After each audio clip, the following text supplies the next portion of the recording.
Dans un des halls du salon, le coin cuisine. Dans la cuisine, le coin évier et sur l'évier, l'accessoire en vogue, le robinet d'eau filtrée qui veut en quelque sorte couler l'eau du robinet. Tout le temps nous boit de l'eau robinet, mais là nous voit vraiment que c'est que nous boit, des fois elle n'est pas vraiment très propre. C'est mieux d'avoir l'eau filtrée et là ça permet d'avoir une eau saine.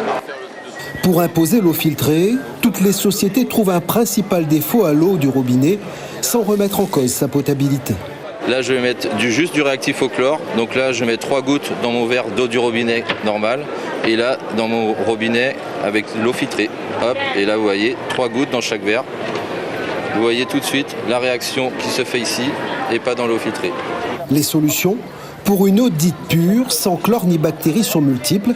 Ici, de l'eau ionisée. L'eau ionisée, c'est une eau qui a beaucoup plus d'oxygène dans l'eau, qui permet d'avoir justement une hydratation beaucoup plus rapide. C'est très bon pour la santé, ça permet d'éliminer facilement les toxines. Là, une eau filtrée sans grand bouleversement sous l'évier. Exactement, on laisse vraiment tel quel votre plan de travail, votre robinetterie, rien ne change. Nous on installe ça en dessous de votre évier, le boîtier, la cartouche, et lorsqu'on appuie sur le bouton, c'est filtré, ça passe à l'intérieur de la cartouche et ça remonte directement dans votre robinet principal.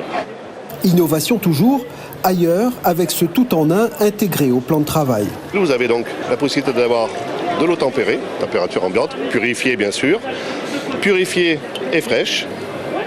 Ensuite, purifiée, fraîche et gazeuse pour avoir de l'eau pétillante à volonté à la maison. Et vous avez même l'option avec l'eau chaude. Boire de l'eau filtrée a un coût. Les modèles d'entrée de gamme ont dans leur ligne de mire les bouteilles d'eau de source. Et surtout en période cyclonique, donc au lieu d'acheter des bouteilles et tout ça, on a déjà de l'eau filtrée. Moi je trouve ça très intéressant. Et ça, il permet à eau de faire jusqu'à 3000 litres d'eau purifiée par an. C'est énorme. C'est énorme. 3000 litres qu'on compare à lier avec des packs d'eau, on va voir ce que ça représente en financement et en quantité de bouteilles qu'on a stockées chez nous. Mais difficile de faire moins cher que l'eau du robinet, dont le mètre cube avoisine en moyenne un peu plus de 2 €.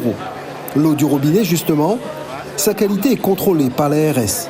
57% de la population peuvent avoir de l'eau potable toute l'année, en toutes circonstances. C'est qu'il reste derrière les 43. Donc on a une partie qui nous dit qu'on a un risque potentiel, c'est-à-dire que ponctuellement dans l'année, notamment quand on a un cyclone, quand il pleut beaucoup, l'eau est dégradée parce que le traitement que l'on a sur le réseau en fait n'est pas suffisant. Donc là il faut faire attention. Et on a une très faible partie, on a 5% de la population, que ce risque-là est avéré, donc il arrive un petit peu plus souvent. Début de l'année prochaine, au plus tard, 75% de la population auront de l'eau potable tout le temps. Quant aux consommateurs, dont le palais ne supporterait pas le goût de l'eau publique, ils peuvent utiliser un filtre, mais attention, il devra être changé généralement tous les ans pour éviter que le remède ne soit pire que le mal, avec un risque de concentration de micro-organismes.